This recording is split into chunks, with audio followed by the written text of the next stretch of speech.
Hi friends, I welcome you back in my Easy Yoga Posture video series Sahaj Yoga. Friends, today I am going to show you a standing forward bend pose called Uttanasana.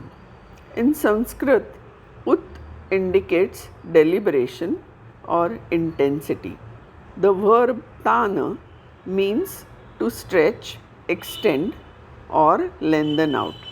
In this asana, the spine is given a deliberate and intense stretch. Let us see effects of Uttanasana before we actually do it.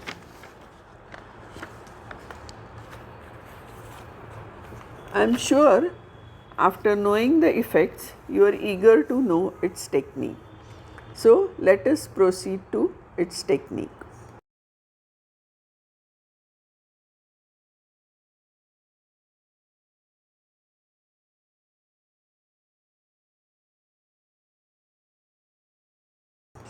Stand in Tadasana, keeping the knees tight for few seconds. Keep your legs as wide as your hips. Exhale, bend forward and place the fingers on the floor. Then place the palms on the floor by the side of the feet behind the heels. Do not bend the legs at the knees. Those whose hands do not reach the floor easily can bend the knees, place the palms on the floor, and then straighten the knees. Try to hold the head up and stretch the spine.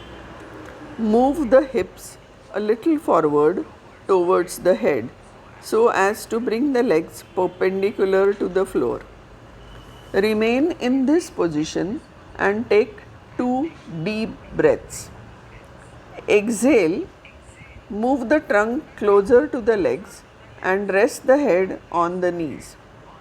Your head should hang down like a ripe fruit on a tree. Do not slacken the grip at the knees, but pull the kneecaps well up. Hold this position for a minute with deep and even breathing. Inhale and raise the head from the knees, but without lifting the palms from the floor. After 2 breaths, take a deep inhalation. Lift the hands from the floor and come back to Tadasana. Do not curve your back. Your back should be flat. Your hands can rest on the floor or beside your feet or even on your legs at the ankles or even at the knees.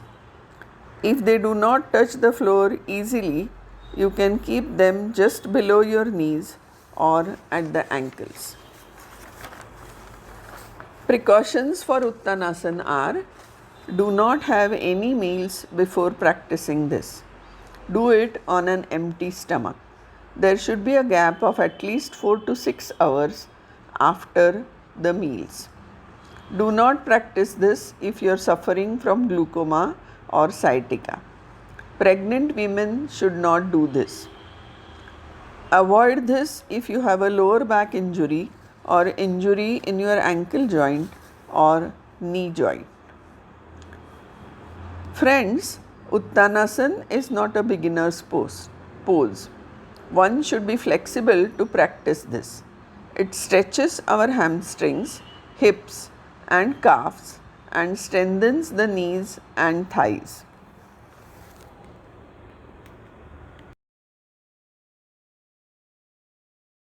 Friends, if you find it difficult to do a classic Uttanasana pose, you can do half Uttanasana. Let us see how half Uttanasana is done. Stand in Tadasana for few seconds. Move your feet apart as wide as your hips.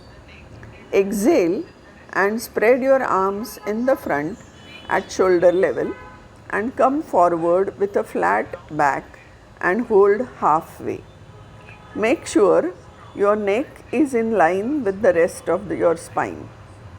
Reach the hips towards the back and the crown of the head towards the front. Keep the legs strong and reach the fingers out to the side walls. Breathe and hold for 2 to 6 breaths. Exhale and come back to Tadasana position to release. If you find it difficult to touch your fingers down the floor, you can hold your hands just below the knees or at the ankles, or use blocks to rest your hands, or keep your hands on a tabletop or on a windowsill.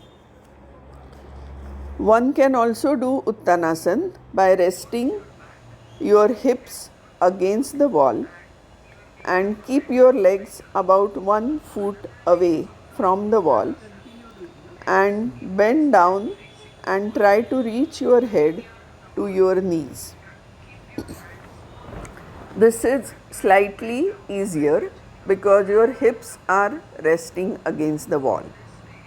One more way to do Uttanasana is you can stand facing the wall, very near to the wall. Try to keep your palms on the floor and try to bend down by touching your back against the wall. This way you get a good back massage along with Uttanasana benefits. So friends, try to practice Uttanasana and experience the feel good factor of this head low position. Bye for the time being and see you soon in my next video.